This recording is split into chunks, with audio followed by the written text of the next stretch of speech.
ఆంధ్రప్రదేశ్‌లో రాజధాని అమరావతి నిర్మాణం విషయంలో ఒక విషయం గత కొద్ది రోజులుగా రగడ జరుగుతుంది. ఆ విషయం ఏంటంటే, అద్దాల కోసం 2,500 రూపాయలని రాష్ట్ర ప్రభుత్వం ఖర్చు చేయబోతోంది అనేటువంటి మాట. అసలు ఇందులో వాస్తవం ఏంటి? రాష్ట్ర ప్రభుత్వం కేటాయించినటువంటి ఈ 2,500 కేవలం అద్దాలు, నార్మల్ అద్దాలు బిగించడానికే ఖర్చవుతున్నాయా? దాన్ని విశ్లేషించేటువంటి ప్రయత్నం చేద్దాం. అమరావతిలో అందరికీ తెలిసినటువంటి విషయమే ఐకానిక్ భవనాలు. అంటే నార్మల్ భవనాలు, సాధారణ భవనాల కంటే భిన్నమైనటువంటి ప్రత్యేక ఆకృతి కలిగినవి. ఆంధ్రప్రదేశ్ విశిష్టత, సంస్కృతి, నాగరికత, ఘనతను చాటే విధంగా ప్రపంచం మొత్తం ఆంధ్రప్రదేశ్ వైపు చూసే విధంగా కొన్ని భవన సముదాయాలు నిర్మించాలని రాష్ట్ర ప్రభుత్వం నిర్ణయించింది. దీనికోసమే ఒక మాస్టర్ ప్లాన్‌ని తయారు చేసింది. ఆ మాస్టర్ ప్లాన్ గురించి మనం ఇప్పుడు ప్రత్యేకంగా చెప్పాల్సినటువంటి అవసరం లేదు. దీనిలో 9 నగరాల ప్రణాళిక, ఈ 9 నగరాల ప్రణాళికలో వివిధ రూపాల్లో చేయబోయేటువంటి నిర్మాణాలు, వాటికి సంబంధించినటువంటి అంశాలు ఇవన్నీ కూడా ఎప్పుడో చాలా కాలంగా రిలీజ్ చేశారు. నార్మన్ ప్లస్ పార్ట్నర్స్ కంపెనీ అంటే అది ఒక అంతర్జాతీయ సంస్థ. వాళ్ళు డిజైన్ చేసినటువంటి ఐకానిక్ స్ట్రక్చర్స్ ఇవి.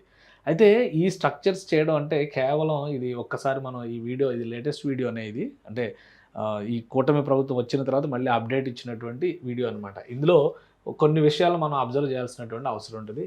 Solar panels, ventilation and day lighting, అలానే rain water cycling, local materials, ఇక గృహ సర్టిఫికేషన్, టార్గెట్ ఆఫ్ 5 స్టార్స్.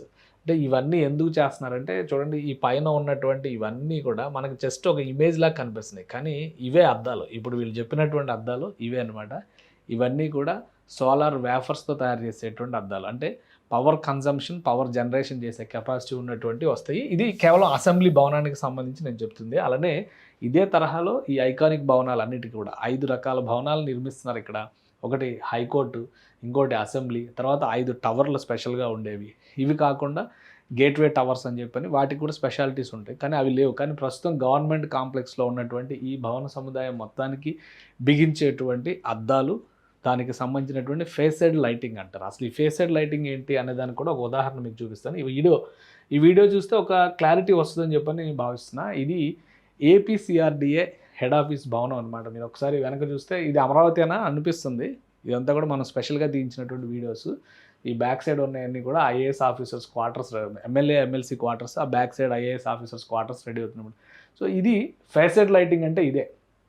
ఈ దగదగలు, జిగేల్స్ ఉన్నాయి కదా, ఇవన్నీ కూడా ఎలక్ట్రానిక్ ప్యానల్ బోర్డ్స్ని బిగించడం ద్వారా పవర్ ఎక్కువ యూజ్ చేయకుండా రాత్రిపూట అందంగా ఉండేలాగా, డే టైంలో పవర్ కన్జంప్షన్ ఎక్కువ కాకుండా ఉండేలాగా, డే లైట్ లోపలికి వెళ్ళేలాగా ప్లానింగ్ చేస్తారనమాట. ఇది సిఆర్డీఏ ఆఫీసు భవనం దగ్గర చేసినటువంటి ఫేసెడ్ లైటింగ్ అరేంజ్మెంట్ అనమాట. ఇదే తరహాలో అమరావతిలో నిర్మిస్తున్నటువంటి అన్ని భవన సముదాయాలకి కూడా ఒక్కొక్క దానికి ఒక్కొక్క స్పెషాలిటీని, అంటే అన్నీ ఇలానే ఉంటాయని కాదు, ఒక్కొక్క దానికి ఒక్కొక్క స్పెషాలిటీని ఏపీ ప్రభుత్వం ప్లాన్లో భాగంగానే ఇన్కార్పొరేట్ చేసింది. సివిల్ వర్క్స్, దాని చుట్టూ ఎమ్యూనిటీస్ డెవలప్మెంటు, ఇంటర్నల్గా ఇచ్చేటువంటి ఎలక్ట్రిఫికేషన్ వర్క్స్ కానీ, ఏసీలకు సంబంధించిన వర్క్స్ కానీ, ఇవన్నీ ఒక దశ. అలానే ఈ అదనపు హంగులు అంటే ఈవెన్ గార్డెనింగ్ కూడా సపరేట్గా ఎలొకేషన్స్ చేయాల్సి ఉంటుంది. అంటే అవన్నీ చేస్తే ఇన్ని వేల కోట్లు, అన్ని వేల కోట్లు ఒక నగరం కడుతున్నప్పుడు తప్పనిసరిగా ఎలాంటి ఇన్వెస్ట్మెంట్, పెద్ద ఎత్తున ఇన్వెస్ట్మెంట్ పెట్టాల్సి ఉంటుంది. చూడండి, ఒక్కసారి చూడండి అమరావతి స్వరూపాన్ని రాత్రిపూట ఈ పైనుంచి ఏరియల్ వ్యూలో చూస్తే ఎంత గొప్పగా కనిపిస్తుందో చూడండి. ఈ పక్కన ఇది మంజీరా హోటల్ నిర్మాణం జరుగుతుంది బ్యాక్ సైడ్. ఇటువైపేమో ఇది సిఆర్డీఏ ఆఫీసు.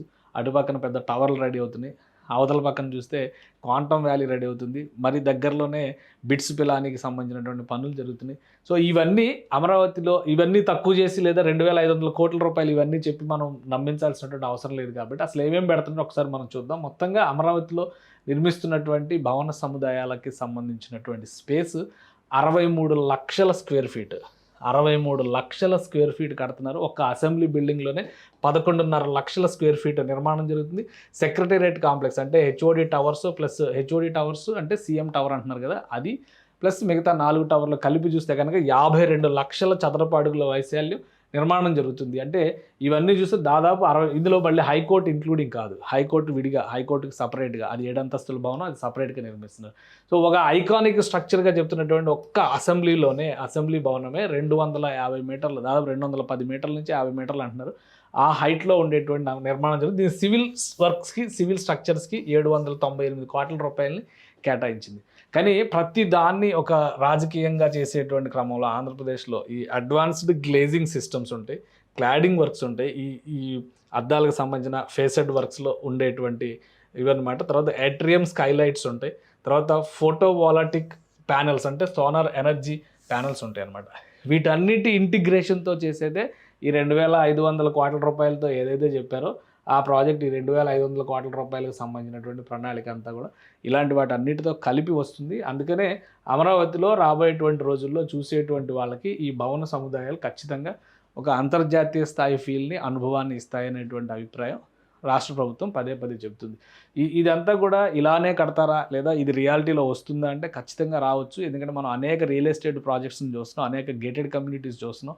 ఏవైతే డిస్క్రిప్షన్ చేస్తారో దాన్ని రియాలిటీలోకి తీసుకొచ్చేటువంటి ప్రయత్నం.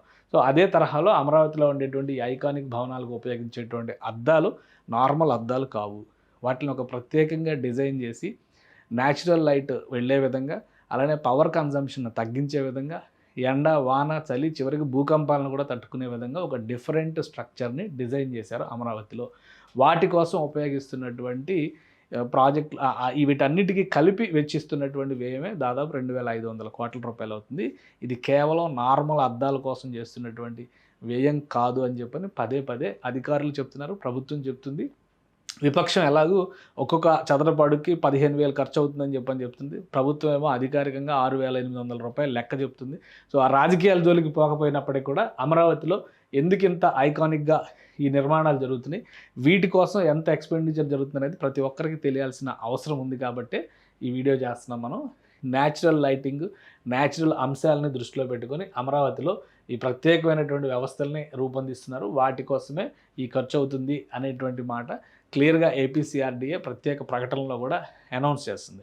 సో మొత్తంగా ఈ స్ట్రక్చర్ నిర్మాణం కంప్లీట్ అయిన తర్వాత చూస్తే మాత్రం అమరావతిలో ప్రతి వీధిలోనూ ఇటువంటి భవనాల సముదాయమే కనిపిస్తుంది.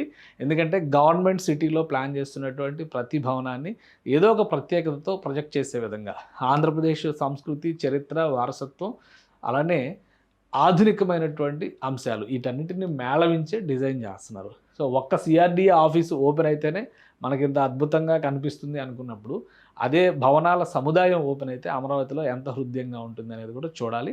ఇప్పుడు వెనక కడుతున్నటువంటి టవర్స్ ఇవన్నీ కూడా నార్మల్ నిర్మాణాలే ఉంటాయి. వాటిలో ప్రత్యేకతలు ఏమి ఉండవు, నార్మల్ లైటింగే ఉంటుంది. కానీ ప్రభుత్వం ప్రత్యేకంగా భావిస్తున్నటువంటి అసెంబ్లీ భవనాన్ని కేవలం అసెంబ్లీ జరిగేప్పుడు మాత్రమే ఉపయోగించే భవనంగా కాకుండా భవిష్యత్తులో టూరిస్ట్ స్పాట్గా దాన్ని డెవలప్ చేయాలని అక్కడ ఒక ఐకానిక్ టవర్ని నిలబెడుతున్నారు.